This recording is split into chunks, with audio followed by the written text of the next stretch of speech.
You're listening to Intentionally Catholic, a podcast about living our Catholic faith with joy and intention. Welcome to Intentionally Catholic. I'm Dan Hansen. I'm a convert from Protestantism from about 11 years, and I'm here with Father Ron Hutchinson, a cradle Catholic and rector of the Basilica of St. Adalbert. Hello, Father Ron. Hello, Dan. How you doing today? I'm doing really well. You too? I am well, thank you. Well, good deal. This is our first episode, and today I think I want to just jump into our stories. And let's just start with you. You're a cradle Catholic, and you're a priest of how many years right now? I'm a priest of 29, almost 30 years. My ordination date anniversary is September 24th. So my goodness. Yeah, this year in September, or I should say next year in September 2024, it will be 30 years. My goodness. So quite a journey. Let's talk about, your life at home. Cradle Catholic, right? The family was Catholic. What was that situation like? It's interesting. When you say the family was Catholic, yes, my dad was Catholic in name only. My dad became Catholic to marry my mother. It was one of those typical things at that time where he met with Monsignor Gallagher one time, and then he became Catholic. He was confirmed, and boom, it was done. And basically after that, my dad didn't practice Catholicism because it wasn't a conversion. It was just a matter of like, okay, now you're this brand of Christian. And I don't think his family was ever like a hugely Christian family. I mean, they were Lutherans, but I don't think he was in any form or fashion. Mm-hmm. So really my entire faith upbringing was my mom and my mom's side of the family, my grandparents, because they were very Catholic, even though they were converts in their adulthood, while the children, my aunt, my mom, and my uncle were little kids. The girls, my aunt Carol and my mom, both became very Catholic and were very, very attached to their faith. But yeah, so my faith was an experience of my mom passing it on. It wasn't my father passing it on to me. How did your mom handle your father not being involved so well? I just think she just was like, well, that's the way it's going to be, Mm-hmm. Okay. And there's not going to be any different. And I don't know early on in their marriage if there were any discussions about it, but it was just, that's the way it was by the time I couldn't remember. It was my mom taking us to church. My mom managed, at one point in time, there would have been 3 kids. I was 5-6 years older than my youngest sister. So I would have been not even in kindergarten yet. And my youngest sister would have been a baby, which meant that my other sister would have been a year younger than I am. So my mom managed us all, and there were no mishaps, nobody got spanked as far as I can remember. And, nobody went out of control and anything like that. So, but my mom managed it, and I was very involved. I was an altar server from the time I was in 2nd or 3rd grade, and served all through, even high school, and thought about priesthood. Even at one point went to look at high school seminary, because that was back when there were still high school seminaries. And I remember I was there for one weekend, on a retreat, and in between somehow I got a hold of a phone and called my parents and said, this is not going to happen. They're all nerds. I'm out of here. So, and now I always say to people, and now I'm one of the nerds, so it's funny. I just didn't know who I was. So, but then I thought about it in high school. I thought about it in college. I was very involved in the on-campus ministry at college, and then graduate school. I still went to the Newman Center, but never like made that leap. And so finally, when I had my first job, and I had a hard time finding a job, it just never worked that the kind of position I wanted opened up at the universities I was applying to, or they opened up, but I didn't get the job, that kind of thing. And so finally I took a job in residence life in Massachusetts, in the Berkshire Mountains of Massachusetts. Not what I wanted to do, hoping just to kind of get my foot in the door and be able to get somewhere. But I became a very unhappy soldier, so to speak. And what were you doing? What was that job? I ran a freshman residence hall. Well, see, that's why you didn't like it. That doesn't sound fun at all. I can tell you that because what that is babysitting, and I don't do that well. So, I mean, I babysit a baby very well, but I do not babysit 19-year-olds or 18-year-olds. No, that's tough. So I started going to mass every day or almost every day that I could. And weekends, became involved in a local parish, no longer anything connected with the university, and got to know, other people. And I just was trying to figure out, and I was asking God, what do you want me to do with my life? And I certainly never thought that I was trying to make a decision. Should I just become a full-time counselor and make the big leap, that kind of thing, or go back to graduate school and get my PhD and, that kind of thing. That was in my mind. Mm-hmm. God had other plans. Holy Thursday of that year, I was sitting in the front row at church, not because the front row is even my row normally, but I was there. And the gospel was just a profound experience of God speaking to me, calling me. The gospel was not like it was being read anymore. It was like Jesus was speaking to me, and it was very strange. Time stopped. And when the words, "As I've done, so must you do," as is the Holy Thursday gospel after Jesus washes the feet of the disciples, I knew clearly I wasn't supposed to go wash feet for a living. So I knew that I was meant to be a priest, and I was just on fire from that minute on. In fact, so much so I went to the priest right away after the end of the mass and said, like, you and I need to talk. Or maybe I waited till Easter Sunday. I just remember that he said, like, can you give me a couple days? I'm a little tired. And so we met like later that week, and I knew Father Mike very well. So, and he just took me under his wing from that moment on and made it happen. And I didn't come back to Grand Rapids. I stayed in the Berkshire Mountains and joined the Springfield Diocese. In fact, that parish became my home parish. And I went to school in Boston, went there for 2 years or a year. Yeah, 2 years.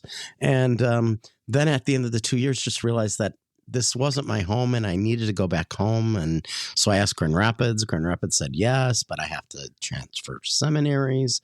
And so I ended up transferring to a consortium of theology schools, which were Protestant, Catholic, and Jewish, and Episcopal, and all that. It was called the Toronto School of Theology, but I was connected specifically with Regis College, which was the Jesuit college, and we lived with the Basilians. It was a bazillion bizarre things, because the Basilians are bizarre. I've never heard of the Basilians. I love the name, though. Order of St. Basil. Yeah. Wow. And they're probably more common in Canada, northern U.S. and southern U.S., not really Midwest at all. So, and they've got a great name. Very odd order. And so we lived with them, so they were in charge of our formation, but education was another place. So it just never worked really well for me there. And I was very unhappy, and I'm sure that didn't help matters. And I came back and did my internship, which I loved. But when it came time to go back to seminary, we had a new bishop by then. And the new bishop said, we're not going back to Toronto. You're all going to Mundelein in Chicago. Well, the worst part was Chicago looked at me and said, this will be your third seminary. Something is not good. We're not happy about that. And I wasn't happy. So it just seemed really right that I should just leave, period. So I left the seminary and said, I don't think this is for me. I'm going to be 30 years old here. I don't want to be talked to like a child. Yeah. I'm not a kid. What was that moment like? Leaving something that you had set your path on, and now you're 30 years old. You're not done yet, but man. I know, but I felt like a failure. Yeah. Number one. Number two, I just had no idea what to do with my life. I was in such a wrecked state. Luckily, the day I was going to take a job to work for Dean Witter and sell commodities, which meant I would have been selling insurance and stocks and all that kind of stuff, would have had to go take classes to learn about finance Sure. and all that kind of stuff. A priest called me and said, I want you to come work for me at my parish. I'm really in need of somebody who's a go-getter, and I think you would make that happen. So I did. Did you know him? Yeah, he was the former pastor of my home parish. Okay. So I knew of him, and he had run into my grandmother, and I think it's all part of God's plan, because then at the end of the year with him, when I was ready to say, okay, you got to start paying me more, dude, because I was dumb and said yes to this really bad salary. And I want to move to the shore, the coast of Michigan and be closer to work and blah, blah, blah, and not be living in Grand Rapids and driving back and forth and all that kind of stuff. He's like, no, I'm not extending your contract. And I'm like, what? So he said, no, you're going back to the seminary. He said, this diocese doesn't need another really good pastoral associate. We need another really good priest. So he said, I've arranged it all. The bishop has agreed. It's all taken care of. And so, I met with the bishop one time and he's like, where do you want to go to school? And I got to choose. And so I felt like I had some control over my life. And that I remember that the first meeting when I went for my interview at the seminary, I met with the rector and I said, I'm just going to lay my cards on the table here. I'm almost, I'm 29 going on 30. I'm not in the mood for games anymore. And I want to be treated like an adult. And, I'm not some kid who needs to be watched and, treated like they don't know anything. And so I said, I need you guys to understand that right from the start. I'm not trying to be like, I don't need to be formed. I need to be formed. But quite honestly, I'm not some kid coming into this. And he was like, we don't see you that way. So that helped, I think, because it's hard to transfer seminaries when you're that late in your career. Sure. You don't know anybody. You're a stranger coming into a group of people that have been together for 4 years, at 3 or 4 years. And so it was hard. I mean, it was very hard. And I'm an introverted person, so I don't make friends easily. I'm not one to let people in easily, quickly. So it was hard. It was a hard transition. It was a hard couple years of my life, but it went well and got ordained at the end of the time. It was June, got ordained to diaconate, which was unusual. I should have been already a deacon for a year at the end, my last year, but I couldn't because I had to finish seminary first. And then Father Tom Simon, my first pastor, called the bishop and said, a deacon really doesn't help me a lot at a parish where I need somebody to help say masses. And so the bishop agreed. And within another few months, he'd give me dispensation to be ordained a priest in September, which is very odd. I'm the only September ordination in the entire diocese. Wow. How long is the process normally from deacon to priesthood if you normally, go that route? It's a kind of like a school year. You're a deacon for the whole last school year. You're ordained like at the end of your third year and your third theology year. And the whole fourth theology year, you're a deacon at the seminary, which I never got to do. All my classmates were deacons and I was not. But on the other hand, I was the lead cantor at the seminary. So there you go. Yeah. I had another job. I had something else I had to do. So that's, what did you say? Going to be 30 years ago. Yes. 1994. All right. So you start the priesthood. What's life like at that point? Do you feel like, okay, I'm it. This is what God wanted. And now life's just full what's of interesting? cherries. Yeah. I have to admit the best years of my life, and they weren't always easy, but best years of my life were probably the earliest years of priesthood, partly because I was an associate at first. So everybody loves associate pastors because, they're not in charge. So we like ours. Yeah, they can't do anything wrong, in essence. But I became a pastor after only 4 years, which at that time was pretty quickly. Now it's nothing. We make pastors the first day after ordination, and which is, I think, crazy. But I became a pastor and like right away was thrown into like the pit. It was just like crazy. I mean, I was, slaying dragons from minute one, I Wow. arrived at my first parish for my first assignment as a pastor to be informed by the township that I had to be out of portable buildings that we had at our school within 3 months or 6 months, some crazy number. And I'm like, how am I supposed to do that? Because like I just got here. Right. And that involves like building and raising money. And so within literally, I got them to agree to wait 2 years, but literally I barely arrived and I'm saying, okay, we've got to raise money. And since we're going to do this, let's build a parish center because we don't have any place to, gather. We don't have any Sure. meeting spaces. We'll totally renovate that end of the school that is going to hook to blah, blah, blah. And it'll be $3.5 million. And, I'm like raising money and hiring contractors and working with the parishioners. And it was crazy. And Yeah. I pretty much feel that that's defined my priesthood since then on. Like it's always a series of craziness. Like, I just can't seem to be the guy who gets the place that is perfect, needs nothing, tons of money is, you don't even have to think to survive there, Sure. My place is always like, okay, let's fix this, let's fix that, let's raise money, let's, survive, let's do different things. So, yeah, and maybe that's partly my personality. I can't just let things go. I'm not the kind of guy to say, well, good enough is good enough, But so, yeah, there's been a lot of days of doubts. I would say in the last definitely the last 5 years of my life, more doubts. I love being at the Basilica. I love being the rector of the Basilica. But the priesthood that I joined 30 years ago almost is not the priesthood of today. What do you mean? Well, I mean, the priesthood, when I entered, you didn't have 3 places to take care of.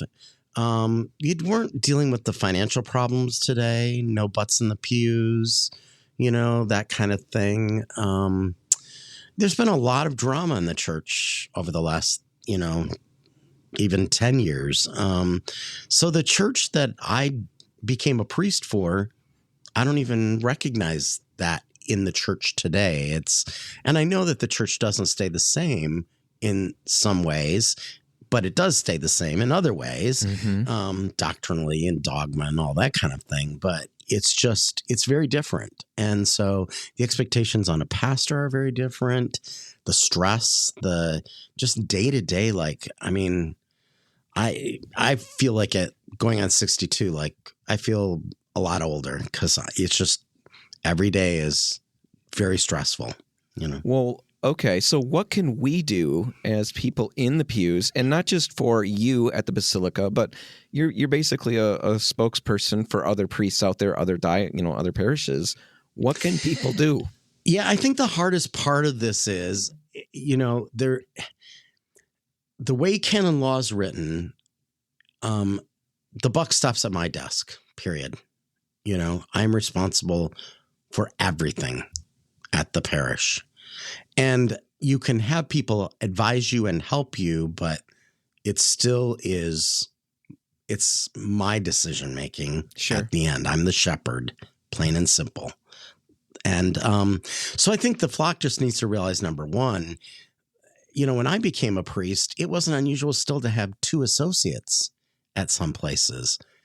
I mean, we're lucky if you get one now. And if you get one, there's no guarantees you're still going to have one. A year down the line, 2 years down the line, whatever. I mean, that's one of the things we're facing at the Basilica right now. Father David is eventually going to be made a pastor. He's only 1 year ordained thus far. Could happen this year. Could happen next year. I don't know. But when it happens, I know that there's going to be things to figure out because I have 2 parishes and there's no way we can maintain the schedules that we have. I mean, and they're 3 blocks apart. So there's some real questions that are going to have to be asked. Like, People in the 1800s had to do far more to go to church than we do today. And yet people still don't go to church. Mm-hmm. I think that's where the people of God can do something. It's called evangelization. I am not in the marketplace. You are. Other parishioners are. When I say the marketplace, I mean places of work out in the world.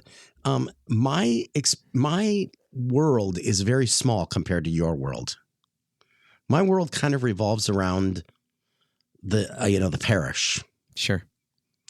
I've got enough to keep me busy here. There isn't time to be out doing different things, engaged with various people. I'm pretty much engaged with my parishioners and blah, blah, blah. Well, you're not. You and the other parishioners have a lot of contact with other people. And yet in that contact, talk very little about your faith. That's very interesting because when we get to my part of the story, where I came from, that's really what I ended with, is talking about that, how somebody did that, took the time to do that with me, and it made a huge difference in my life. Speaking of which, then we should hear your story because before we do that, right? No, there is a couple things that I am curious about. You started this by talking about how your dad became Catholic really just for the marriage. Let's get that accomplished, and then that was the last he really thought about it. How did your mom, your dad, your family, brother, sisters, I forget what you said. I know you I had have a two couple. sisters, Two no sisters. brother. Yeah. How did they all feel about this decision? Well, my family thought I was crazy. Mm-hmm. At least my parents. I don't know what my sisters actually thought. It's funny. We've never even had that conversation. But my parents thought I had gone off the deep end. I'd finally got a job. I think they finally thought, he's out of our hair for good now. And he's not a student anymore. We don't have to think about this. And now suddenly I'm saying I'm going to go to the seminary and I'm throwing everything away that I've done and everything thus far. But it's funny. I have never seen it as throwing away. I've always seen it as a progression, a journey. And so, the counseling and college administration were just part of the things that I needed to bring into the life that I have now, that I am engaged in. I think it's one of the reasons that from administration doesn't really bother me. Doing the administrating of a parish doesn't bother me. A lot of my life is spent triaging people from a psychological standpoint, spiritual standpoint.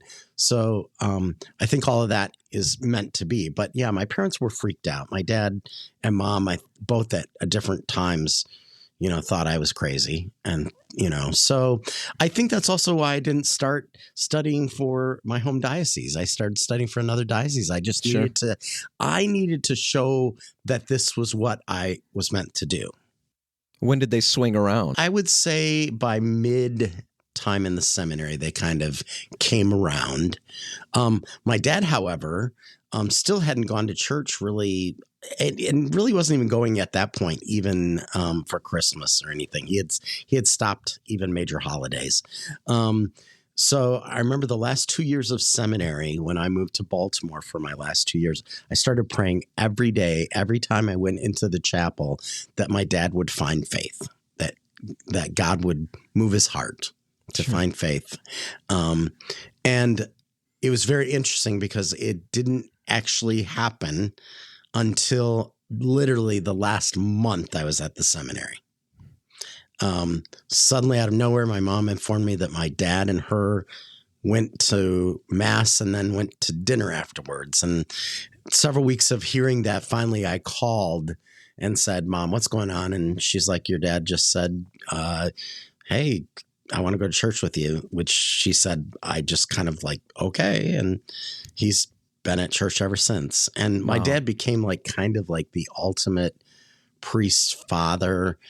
Like, he would drop by the parish office up there in Reed City, and he was just he was engaged. Did he ever talk about the change? What brought it on from his point of view? No, and I never asked any questions about it. One of the things I learned is that you cannot be a priest for your family. You're still whoever you are. Right.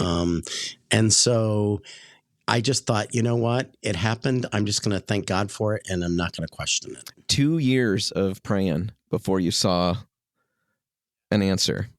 Yes, let me tell you, miracles do happen. They just don't happen in the time frame we would like them to happen in. Yeah, it took a lot of patience. In fact, I think my approach to it was to say, and I say this often to people, I think you have to give it to God and let it go totally. It doesn't mean you're not praying about it. I was praying about it all the time, but I had to literally just give it to God and let it be in his time frame.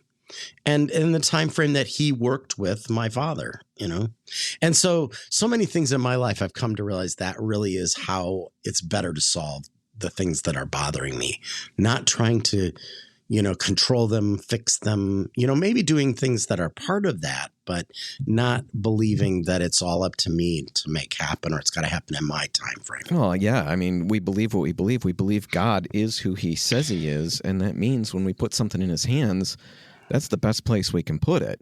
And when we really can grasp that and live into it, things change. The majority of us, when we say we give it to God, really all we do is keep our hand on it and put it in his lap, which is not giving it to him. Right. No, in fact, I've got notes that's one of the things I want to talk about is just what surrender looks like in an upcoming episode.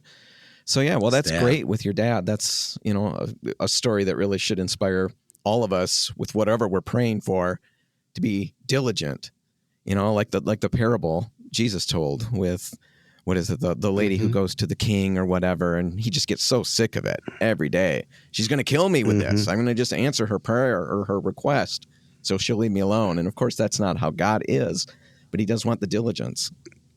Yeah, exactly. But, I think it's all about patience. I mean, and that would be where, I'm going to do a little segue to your story, because I think your story has involved a lot of patience, because things have not gone the way you expected them always to go. Right. And it's not always gone easily. No, it hasn't. And so really, in many respects, you've had to be very patient, very trusting. Oh, I have not been terribly patient all the time. But yeah, it's not my I'm sure you haven't. That is not my superpower. I want what I want, and I think now's the best time. But yeah, with my story, we'll just shift into that. I'm a convert from Protestantism. You know a fair amount of this, but you probably don't know all of it. No, it's funny. I got bits and pieces. Yeah. I entered the church probably about 11 years or so ago. I should have looked that up. I've got notes somewhere, but that's close enough. I was raised Protestant, so I was Baptist. We were Reformed for a while, Wesleyan, a number of different things. And you dabbled. Yeah, we dabbled. And the churches we were part of were sometimes very small, and then they would implode, or something would happen. We didn't cause it, of course. Well, that's nice. But anyway, we were, the Bible was the thing, of course. And so I was raised to know it back and forth and memorize as much as we could. And I loved that part of my life. That was a really sound foundation. And I went to college initially to teach. And then I realized partway through, I think I'm called to be a pastor. So I went to seminary for a year. And you talked about the nerds. You said when you went to seminary, that little high school, you met the nerds, had the same reaction. I got there and I met the nerds, and I thought, I just didn't mesh with them. My sense of humor did not mesh with theirs, and it was a very strange experience. But I did like it. It was a lot of fun. But at the end of that year, I was getting ready I left all my stuff in my dorm, my TV and things like that, and I headed home. And over the course of that summer, I thought, you know what? I never, ever prayed, did God even want me in the seminary? This was all me, just feeling like, yeah, that's a thing I'd like to do. I was, steering my ship at that point. And I thought, that's a lot of money to keep chucking at this thing if I haven't even checked with God to find out if that's his plan. So I spent that summer praying, right before I was supposed to go back. And I decided, no, I'm not supposed to go back. I don't understand that. And it was very scary because, this was my plan. So I ended up getting a couple different jobs, but then I landed at the job I'm at now. So 26 years of that, and get married. My job's good. It's helping me, support the family. We had kids right away. I had 6 kids. We lost one. My youngest daughter had a twin, lost her. So 5 kids, and everything was really pretty good. And then probably about 13 years or so ago, the job that I have, one of the things that we did is a fair amount of radio advertising. And my rep, the guy who would sell me this advertising, would take me out to lunch and we'd make battle plans, from time to time. And I got to know him quite well, and he was a Catholic. And I always felt bad for him because he was Catholic. But I thought he seemed like a nice enough guy. We had a great time. And I remember, we had a lot of talks about religion. So it wasn't like that was a sticking point at all. It was never an argument or anything. I was very interested. My dad had been raised Catholic, and similar to the story you had, he was never really super engaged in it. So he shifted out of that pretty easily. But I was always interested in the whole concept of it. My grandpa was still Catholic at that point. So as I'm at lunch with him, we're having different talks. I decided, like 13 years or so ago, I remember sitting one particular lunch, I decided I'm going to save him today. I've got the time, and I might as well just walk him through. Let's do this today. Yeah. I figured I'll ask him some questions. So I had questions for him. And I remember one of the questions that I thought was just so brilliant at the time. This is only 13 years or so ago. I brought up the fact that our crosses in the Protestant churches I think across the board, but I can't say that for sure. Most of the time, there's no body on the no corpus. No corpus, totally empty. Right. Yep. Because we believe Jesus rose. We don't believe he's still dead. And that's clearly what Catholics believe, because look, there it is right there. We can see it. So I said to him, what about that? And then he comes back with passages that I've read over and over, that I'd memorized and never really processed. He comes back with Paul's, I should have written it down, but Paul was talking about, we preach Christ crucified. I thought, oh, that's a really good answer to that. How can I fault the Catholic Church's crucifix when Paul is literally saying the same thing? It didn't convert me, but it certainly made me think. And then he went on with a whole bunch of questions, and it doesn't even matter what they were. The one that really got me was he asked me, what is the pillar and foundation of the truth, in my opinion? And I said, well, the Bible, because that's how I was raised, and that's what I firmly believed. And he said, nope, it's the church. And I said, it's the Bible. And he said, well, the Bible says it's the church. And then he told me 1 Timothy, I think it's 3:15, and I didn't believe him that was in there. So I just, okay. And I went home and I looked it up, and he was right. And then I thought, my goodness, what is going on? And really what that did was that began quite a process. I guess first I realized I didn't know everything, which was humbling, but it was exciting, because I've always liked the idea of Bigfoot being real and the Loch Ness Monster, because I'd like to think we haven't figured it all out yet. So from that angle, I liked the idea. I loved digging into theology and all of that. Oh boy, there's a lot of new stuff to dig into. And the thing that made that all safe for me was because in our conversations, my friend had talked about or brought up, or I had run into, I don't even remember anymore, but the idea that the church is infallibly protected in its doctrine and its faith. It's not going to teach us wrong things or tell us wrong things in those instances. People can still make mistakes, but the church... Faith and morals. Right. Yeah. They're going to be right. And infallibility and faith and morals. I knew they were wrong about Mary. And that was my get out of Catholicism card. I knew I could play that at any point in this journey and I'd be free. So I thought, let's dig into it. And my friend brought me a huge box of books, all these things that he had collected over the years, and handed them to me. I think I had to buy him new copies of a couple of them because I read them to shreds and basically read my way into the church. I went back to the earliest documents. I was an English major. I did a lot of writing and a lot of research. I didn't want, modern people's takes on something. I wanted to go all the way back. We're going to go back to whatever I can find. So I get to the church fathers and I'm finding things like St. Ignatius, year 110. Okay. He's writing, he's on his way to be martyred, and he's writing off letters to different churches. And I remember he's writing, I think it was the Smyrnians or something, or maybe this one was to the Romans. But he writes about these people who are not following the faith of the apostles. And he's saying they abstain from the Eucharist because they don't believe it's the body of our Lord, and they don't believe it's the blood of our Lord, which was crucified.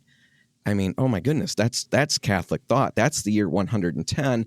And it's really considered pretty much, I think, historical fact that St. Ignatius had at least heard the Apostle John speak. Yeah, you're talking about individuals at that point who encountered the apostles, so they were brought to faith by the apostles. Right. So, and I'm sitting here thinking about that and thinking either the church, because now we're talking at that point about, Jesus being truly present in the Eucharist. Physically, he's there.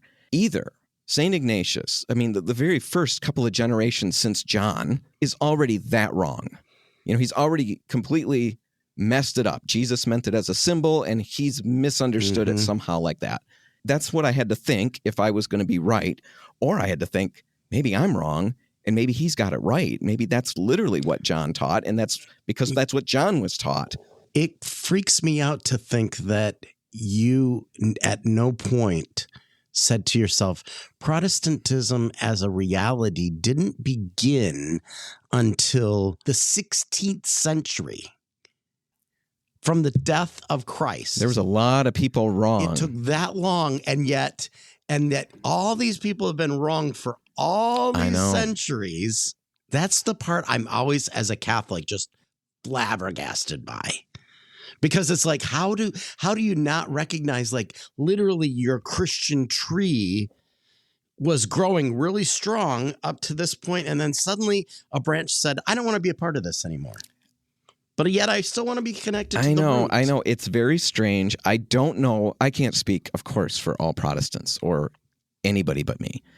I never thought about it. You just say that's the way it is. And again, I can't remember because I was not the best student in my seminary church history class, because that was a boring class with a capital B and then a capital C. Boring class. And so I kind of faded in and out. But what I remember of that class is the book that we had started with Martin Luther. That's what we had, the apostles. We read about them, and because we knew that from the New Testament. And then we jumped to. And then we ignore everything in between. And that's not fair for me to say that that's for sure what happened, but that is what I remember. But it's pretty close to reality. And yeah, we just figured that the church split very early and developed some weird ideas, around Constantine, 300, something like that.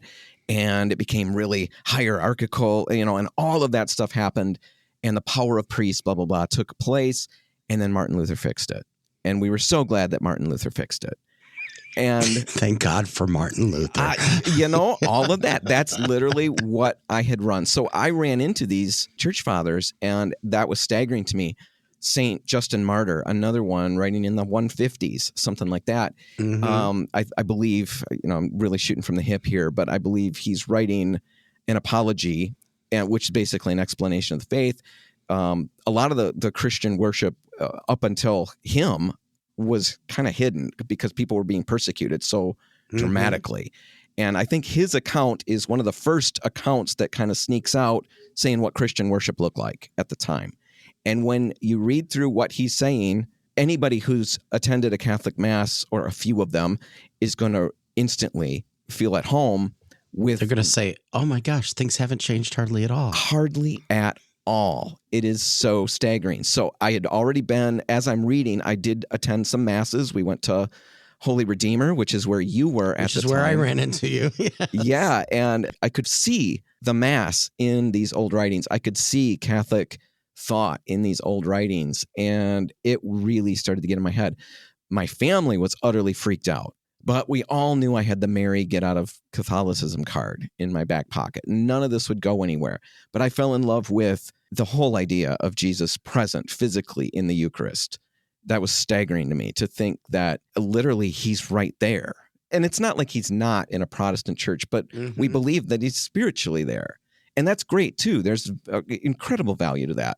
But physically present was just, I just sat there thinking, I would kneel there and think about Jesus is right here. What if that's true? And I wanted to be a part of that really bad. I was really frustrated that the Mary stuff was so wrong. And I remember that was the issue that you kept trying to get me to basically admit that we were wrong. And I kept saying to you, well, you're just looking at her wrong. Yeah.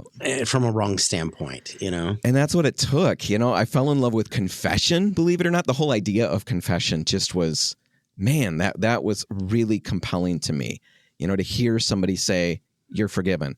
And I understood at that point. I'd read enough. The priests weren't forgiving me from their own storehouse of, magic. Yeah, exactly. This is God. They're just conveying that, but I'm hearing it. And I'm hearing those words and I'm saying out loud what I did. That was also quite eye-opening. And I loved that concept, believe it or not. That was something that I liked. But the Mary thing. And so, I'm meeting with you and I'm trying to figure it out. And basically in reading and talking to people, the switch went off and I started to realize, okay, all the Catholics that I've ever talked to, none of them ever thought or conveyed the idea to me that Mary was equal or better than Jesus or God. It was always Jesus is infinitely above Mary. So as high as you raise Mary, we understand Jesus is that little much higher yet. And then I start thinking about, all the different things, how God chose her from before creation. Again, we'll talk about that.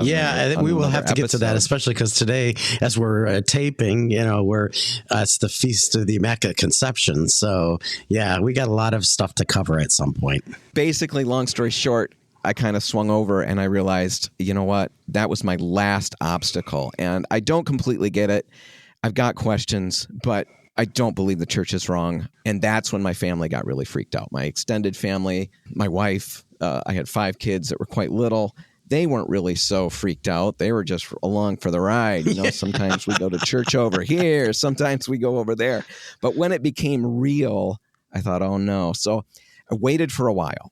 And then I enrolled in an RCIA. And that was brutal for me because I'd been through seminary.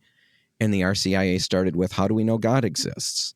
And I was, okay, when are we going to get to the point where I'm ready, where I'm engaged in this? Because this is just, I've lived this for all these years. And so after a while, my wife wasn't thrilled with the idea. My parents hated the idea. So I bailed on that class. And then I just felt like God is not letting me off the hook, because now I believe the Catholic faith is right.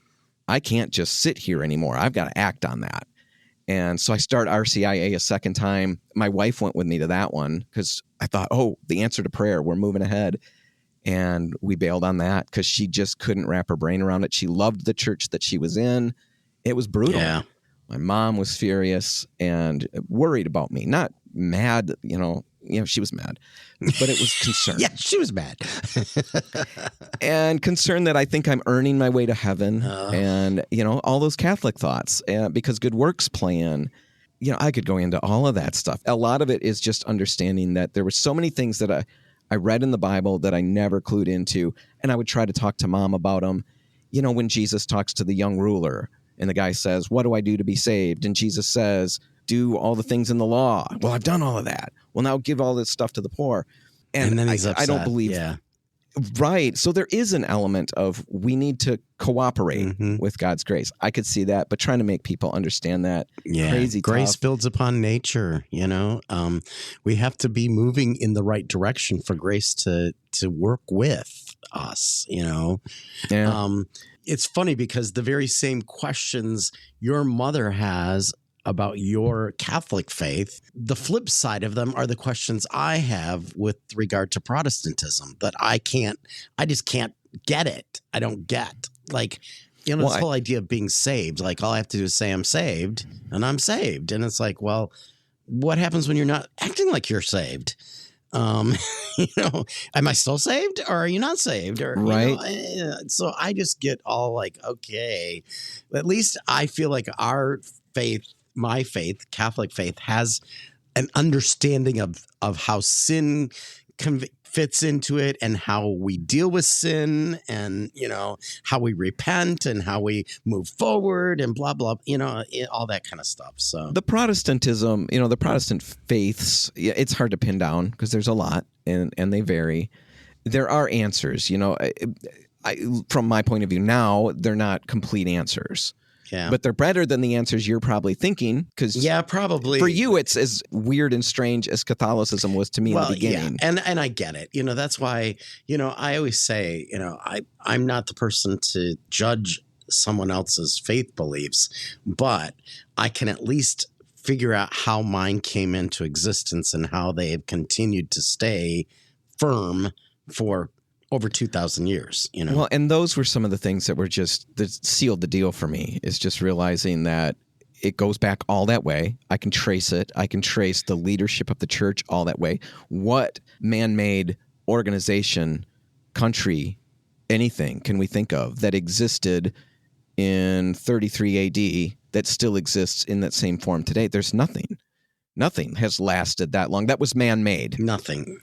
So despite humanity even having anything to do with it, it still survives. So that's, Gamaliel said, if it's of God, there's nothing we're going to be able to do.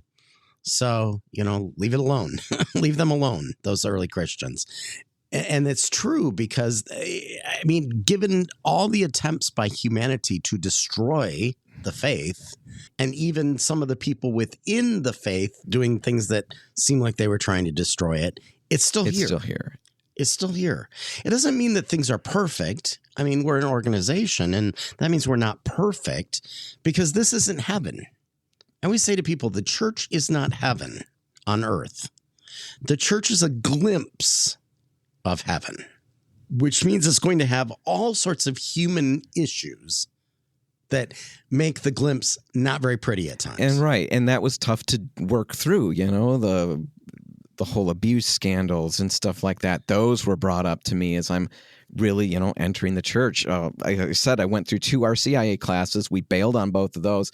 The third one, I ended up talking to Father Rob Mulderink's mom. I got connected with her, and it got, I don't know what all the behind the scenes stuff to get things okayed, but it was okayed that she could walk me through 4 or 5 meetings, and that got me ready. And I entered the church at St. Isidore in Grand Rapids all that time ago. The kids followed and trickled through, as the years came by. My wife entered, and that's another story for another day, how that all shook out. But the kids, I've got 5 of them. 4 of them are altar servers. Yes, they are. And they serve together, and that's really fun to watch. I really enjoy seeing that. And the 5th one is always with me during Mass. So yeah, I've always wondered why she just isn't the outgoing type, huh? She is an introvert and just does not want to be seen, so to speak. Yeah, that's just not her thing. Yeah. And I'm kind of glad to have somebody there. She's the quietest. We sit together. I will say that. But yeah, it's interesting to me. At least from what I have experienced and what I can see, all of the kids seem to have taken Catholic faith to heart. From everything I can see, they have. It's just so they love the reverence of it. It's they ingrained talk about that all the time, them almost, considering the fact that they weren't always raised that way. That part is very scary to me. I led them here at a very formative age, and I haven't been able to give them, years and years of a sound, firm foundation. I'm learning as I'm trying to teach them and bring them up in this. And all I keep coming back to is I didn't hear, like you talked about, a profound, I don't know that you even said voice. I did have a profound experience with God that this is what I need to do. And the whole story of Abram going and leaving came to mind. And I don't even remotely compare myself to that. But it was that. I was leaving the comfort of my everything. And I had to go somewhere else, and nobody was going with me. But I knew I had to go. There was no doubt about it. And I figured the rest will shake out in the end, I guess. And that's where I'm at now. I'm trying to put that in God's hands. He brought me here. I think he brought me here for a reason. And I'm assuming that as time shakes out, this isn't going to be something I look back on and say, boy, I should have done better for the kids. I think I've done the best I can. No, I would say too that my thought about it is that they each have a very personal faith that I see at different times, how they talk about things, how they, what matters to them, that kind of thing. It's just been interesting to watch it because, I remember you and your family way back at Holy Redeemer. And, then to come here to the Basilica and boom, you guys are here. And I'm like, oh, okay. Haven't seen you for a while. Right. No. So, but you know what? I think that even for me, I remember thinking to myself, it's not the right time. When I met you, it just wasn't the right time. There was too much fear. There was too many unanswered things and excuses, so to speak. And so, I was just, so to speak, a piece of the puzzle, but not the last piece of the puzzle. No, everybody along the way, it was a great help just being able to talk, to read, lots of that. And in the end, it's the best thing. I look at that as the best thing I've ever done. The thing that's brought the most joy. I don't know that I would say it's made me the happiest, because happiness and joy hasn't always, happiness and joy are two different but things. Joy, oh my goodness, Jesus is here. And really, I keep thinking, how can I go anywhere else? No matter what happens, I still believe he's really here, and that's where I want to be. So that's my story. We got your story, two completely different paths, but a lot of connections. A lot of interesting stuff. In regards to vocations, as we wrap this up, what do you say? We still need priests. I think it's so important to pray. We need priests. I mean, it's at the heart of our faith. The Catholic Church is Eucharistic, plain and simple. You've kept talking about it. It's one of the reasons we need priests. We don't need priests for, running parishes. We need priests for Mass, and we need to have them there so that we have Eucharist. So yes, but you know what I've come to believe? God is in charge of the church. It's his. He will provide what is needed at the time that it's needed. We all talk about, we need more priests. And we do. I'm not going to say we don't. But I think we're going through a time in the church that is going to be different than the past. And maybe there's almost going to be some downsizing, so to speak. And when I say downsizing, I'm talking about the fact that I think that it will come down to that there won't be as many parishes as there always have been. And people are going to have to work a little harder to go to church and all of that. But I think we're going to have to create a faithful remnant from which God will work and build again. But we need to be a faithful remnant, plain and simple. And I question whether many people are right now really part of the faithful remnant, or they're just here, So because there's some real questions in my mind, and we can talk about that at another time, about how I feel about the church today and, what the world we're living in. And we don't live in Christendom anymore. Everything is not guided and justified and made real by faith. It's in the sense that our laws, Sure, how we operate as a society, we can no longer continue to think we live in that Christendom time.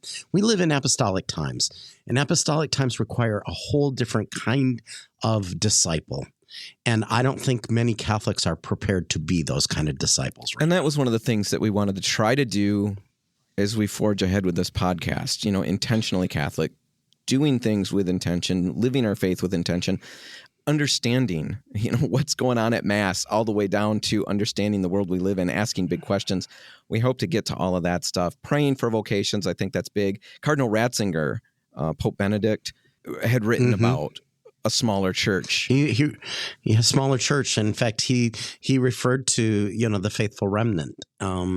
And so I really honestly am a fan of that thought, because I'm seeing it happening. And I don't believe that every parish is right now that faithful remnant necessarily. I think it's a little scary at times. I'm not going to say it isn't. Certainly, like I said before, this is not the church that I started in 29 years ago, almost 30 years ago. I don't know where it's headed. I know that I'm soon becoming an old geezer here. So it's going to be what it's going to be. I'm just trying to do my part while I'm here. And that's all we all can do. Way earlier, you talked about knowing our faith and taking our faith, evangelizing. And I guess that's the last thing I want to leave this with, is just encouraging people to dig into their faith. Never stop learning. That's one of my favorite things about Catholicism, is that it's so ridiculously deep. I mean, there's no way you're going to read it and finally figure out, there, I got it. I understand it. I got it all now. I can stop reading. Always more. So you're never going to get bored. And just, it's not just for your own edification or entertainment either. My friend, that I tried to save had answers, and we didn't argue. There was none of that. It never got heated like that. But the fact that he had answers and was willing to ask questions to me and then provide me with books, I mean, it changed where I ended up. It's all entirely, God interacted, of course, but humanly, he was the springboard that got me moving. He was the catalyst. Yeah, the catalyst. He was the catalyst. And my kids are here for that reason. And I'm so grateful that he was willing. I love pretty much anywhere my coworkers, when the topic comes up, they're always very gentle with me because they know I will go on and on and on and on and on and on because I'm so excited. So excited about it. And I'm not great at it. I would love to get better at it. And I just encourage everybody out there, if you don't know the answers, you can never fake an answer. Of course, never fake an answer. My friend never did that. He would dig into it. He would email priests if he didn't know. You don't have to know everything. You can find those answers, but just be that sounding board. Be willing to take your faith out. Just don't go to Wikipedia. And on that Watch your sources. Watch your sources. All right. We'd love to know what you think. Let us know your thoughts in the comments. For Intentionally Catholic, I'm Dan Hansen. I'm Father Ron Hutchinson. God bless you.